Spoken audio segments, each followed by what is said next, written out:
හැමෝම අද සුබම සුබ දවසක් කියලා පිළිගන්නවා අචිල්ක YouTube channel එකට.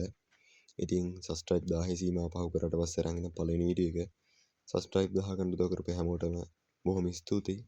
ඉතින් අද වීඩියෝ එකේ මම ඔයාලට කියලා දෙන්නම් rice cooker එක repair කරන්න කොහොමද කියලා.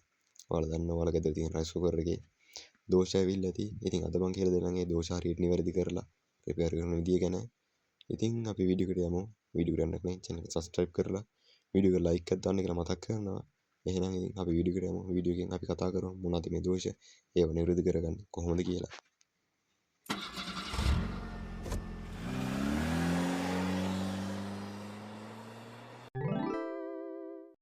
හරි ඉතින් rice cooker එකේ එන්න පුළුවන් ප්‍රශ්න ටික මම එළිය දැන් අදට ගන්නම්. ඒ කියන්නේ එළියේ plug එකේ ඒ කියන්නේ plug එකට ගහන තැන wire එකේ ඉඳන් ඇතුලේ circuit වල දක්වා ඒ කියන්නේ ඇතුලේ උපාංග දක්වා හානි වෙන්න පුළුවන්.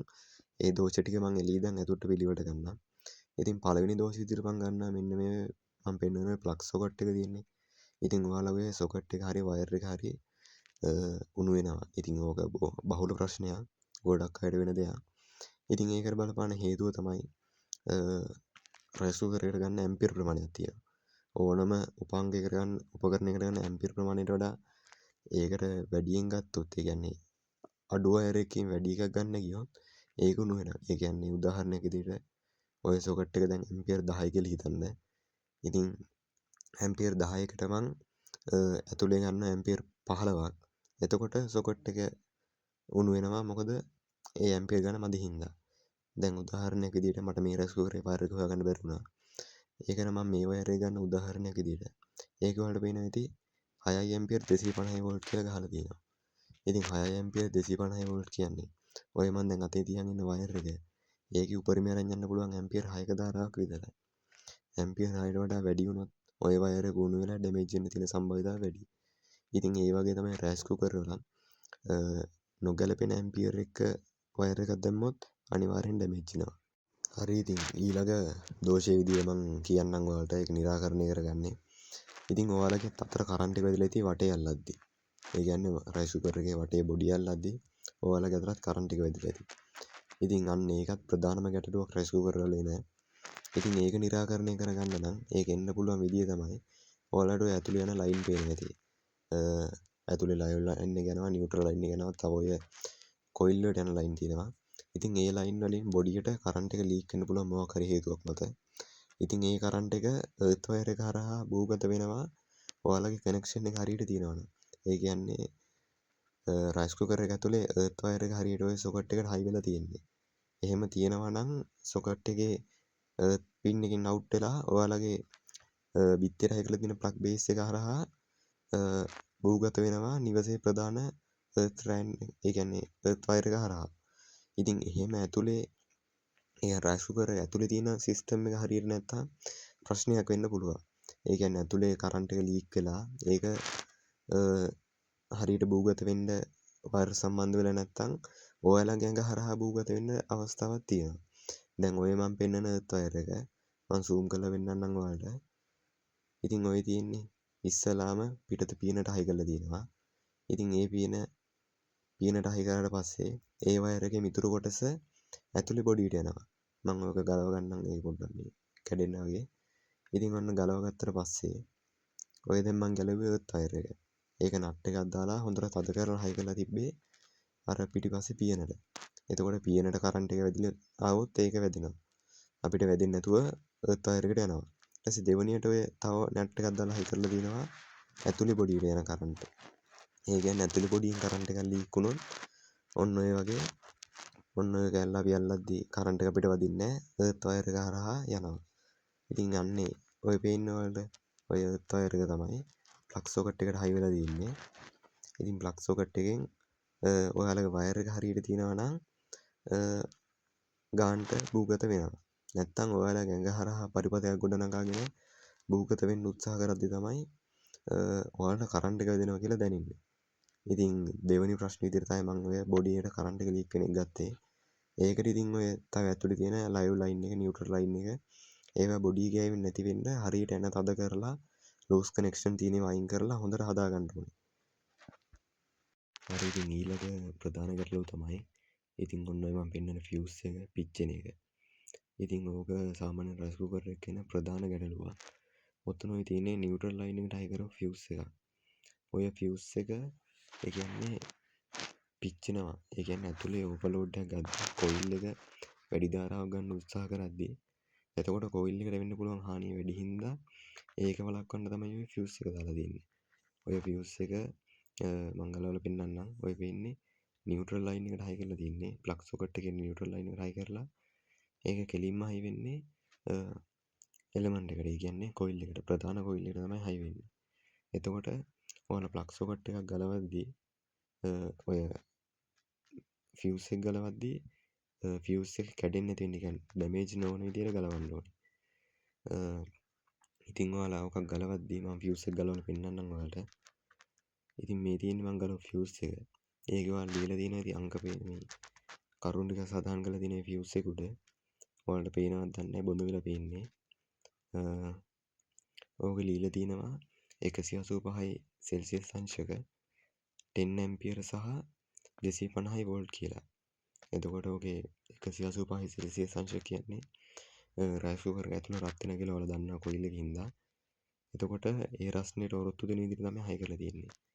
ඒ මොකද්ද පෝසිලේන් කියන මැටි වර්ගයක් හදලා තියෙන්නේ. තව ඕක ඇතුලෙන් යන්න පුළුවන් උපරිම ධාරාව ඇම්පියර් 10යි.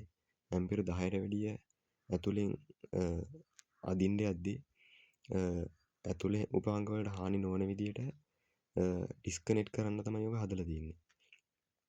එතකොට ඇම්පියර් 10ට වැඩිය ඔය ෆියුස් එක කරා යන්න බෑ කියන එක ඔයාලට තේරෙනවා ඇති. කොයිල් එකෙන් ඇම්පියර් 10ට වැඩි ගන්න උත්සාහ කරොත් ෆියුස් එක මේ වෙලාව ඩැමේජ් වෙනවා. ඉතින් ෆියුස් එක වැඩද නැද්ද කියලා ඔයාලා චෙක් කරගන්න ඔයාලට මල්ටිමීටරේ ඩයොඩ් මෝඩ් එකට දාලා ෆියුස් එක දෙපැත්තෙන් චෙක් කරගන්න පුළුවන්. ඒ විදිහට ඉතින් ෆියුස් එක වැඩ නම් ඔයාලට ඇතුලේ උපාංග ටික වැඩද කියලා තමයි චෙක් කරගන්න තියෙන්නේ. ඉතින් ෆියුස් එක යනවා කියන්නේත් ප්‍රධාන ගැටලුවක්. මොකද ඇතුලේ ඕවර්ලෝඩ් එකක් ගන්නවා කියලා අපිට හිතන්න පුළුවන්. ඉතින් ෆියුස් එක බයිපාස් කරන්න කොයි වෙලාවත් හිතන්න එපා. මොකද සමහර අය ෆියුස් එක නැතුව කෙලින්ම වයර් එකක් දානවා. එහෙම කරන්න හිතන්න එපා. ඉතින් හතරවෙනි ගැටලුව දැන් ඉවරයි. දැන් පස්වෙනි ගැටලුව විදිහට ගන්නම්. රත් වෙන්නේ නැති ගැටලුවක් තියෙනවා. සමහර අයගේ රයිස් කුකර් එක ඉදෙන්න කලින් මේ වෙනවා. සමහර අයගේ ඉදුණට පස්සේ රත් වෙන්නේ නැතුව තියෙනවා. ඉතින් දැන් ඉස්සෙල්ලාම මම කතා කරන්නම් ඉදුණට පස්සේ රත් වෙන්න තියෙන හේතුව. ඉතින් ඉදුණට පස්සේ රත් වෙන්නේ නැහැ කියන්නේ මේකේ වෝම් එක වැඩ නැහැ. වෝම් කොයිල් එක කියලා පොඩි කොයිල් එකක් තියෙනවා.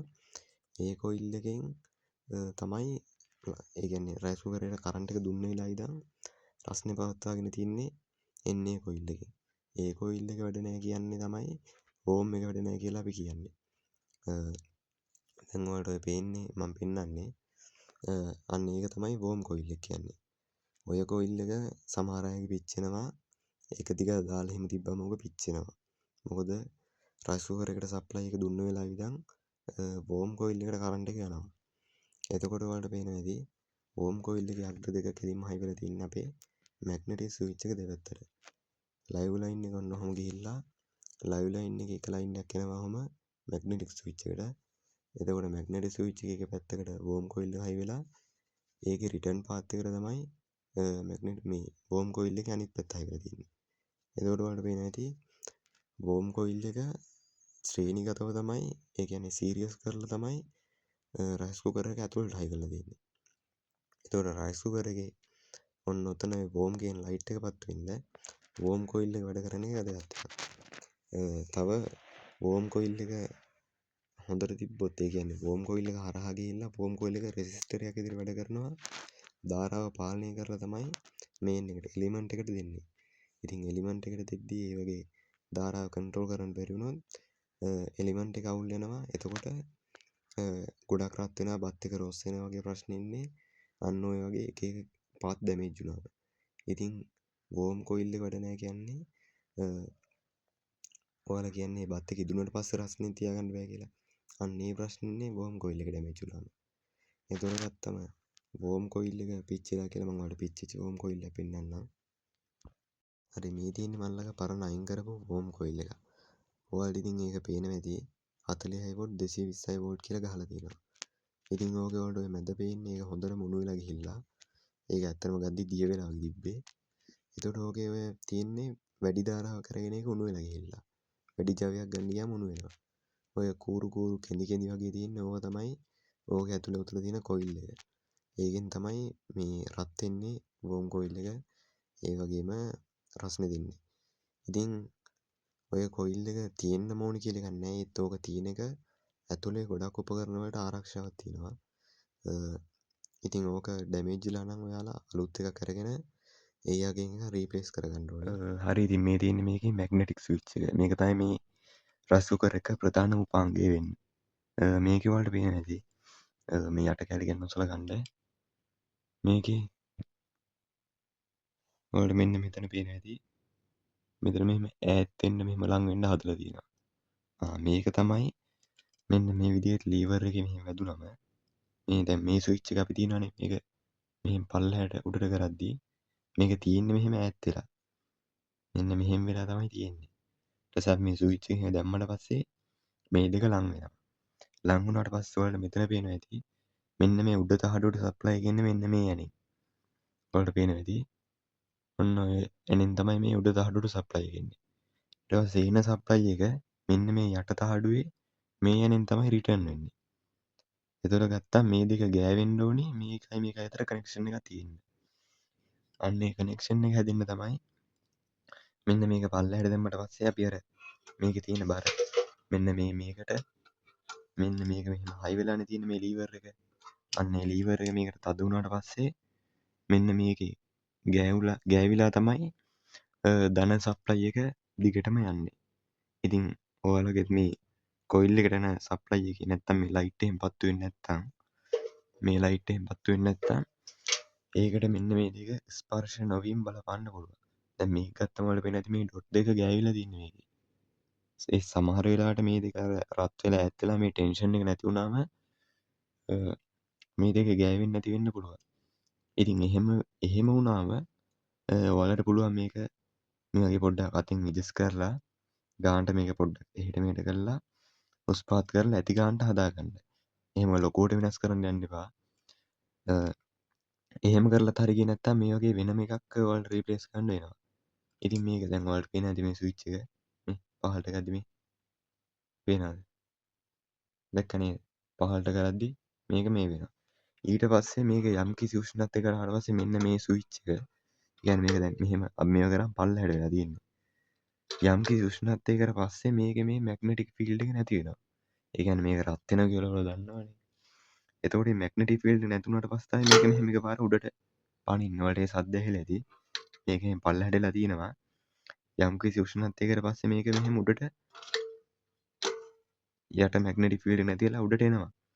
එතකොට ඒ චුම්බකත්වය නැති හින්දා ඊට පස්සේ මේ ලීවර් එක උඩට එනවා. ලීවර් එක උඩට ආවට පස්සේ මෙන්න මේ දෙක අතර තියෙන මෙන්න කනෙක්ෂන් එක නැති වෙනවා. එතකොට තමයි මේකේ සප්ලයි එක නැති වෙලා බත ඔෆ් වෙන්නේ. ඉතින් සරලව මේක ටයිමින් සර්කිට් එකක් වගේ. අවුලක් ගියොත් ඉතින් ප්‍රධාන වශයෙන් එක්ක මේ මැග්නටික් ස්විච් එකේ බොහෝ වෙලාවට මේ කොයිල් එක නම් පිච්චෙන අඩුයි. කොයිල් එක අවුලක් තියෙනවා නම් ඔයාලට මේකට කෙලින්ම සප්ලයි එක පොඩි වෙලාවක් මේකට සප්ලයි එක දන මේ ලයිව් නියුට්‍රල් දීලා එහෙම චෙක් කරගන්න පුළුවන්. එහෙම චෙක් කරලා කොයිල් එක වැඩ නැත්නම් ඔයාලට කොයිල් එක රීප්ලේස් කරන්න වෙනවා. ඉතින් එහෙම කරන්න වෙන්නේ ගොඩක් කලාතුරකින්. කොයිල් එකට හානියක් නොවෙන්න ඉතින් මං ඉස්සෙල්ලා කිව්වා වගේ මෙන්න මේක මේ වගේ පොඩි උපාංග වැදගත් වෙනවා කොයිල් එකට හානියක් නොවී තියෙන්න. මේක ඒ වගේම මෙන්න මේ ෆියුස් එක ඒ වගේ දේවල් කොයිල් එක ඩැමේජ් එකක් නොවී කාලාන්තරයක් පවත්වා ගන්න වැදගත් වෙනවා. ඉතින් ඒ හින්දා රයිස් කුකර් එකේ පැවැත්මට මේ තියෙන සියලුම උපාංග ටික ඕන වෙනවා. ඒ හින්දා එකක් හරි අවුලක් ගියොත් ඒක නිවැරදි රීප්ලේස් කරන්න ඔයාලට අමාරුයි නම් දන්න කාර්මිකයෙක්ට කියලා වැඩේ කරගන්න. හරි එහෙනම් යාළුවනේ අදට මම මේ වීඩියෝ නවත්තනවා. ඉතින් අද රයිස් කුකර් එකේ එන්න පුළුවන් ප්‍රධාන දෝෂ 5ක් සහ ඒවා අලුත් වැඩි කරගන්න ආකාරය ගැන කියලා දුන්නා. වීඩියෝ එක ලයික් එකක් දාලා channel එක subscribe කරලා වීඩියෝ එක තව කෙනෙක්ට බලන්න share කරන්න කියලා මතක් කරනවා. අලුත් වීඩියෝ එකකින් අලුත් සතියකින් හමු වෙමු. හැමෝටම ජය වේවා.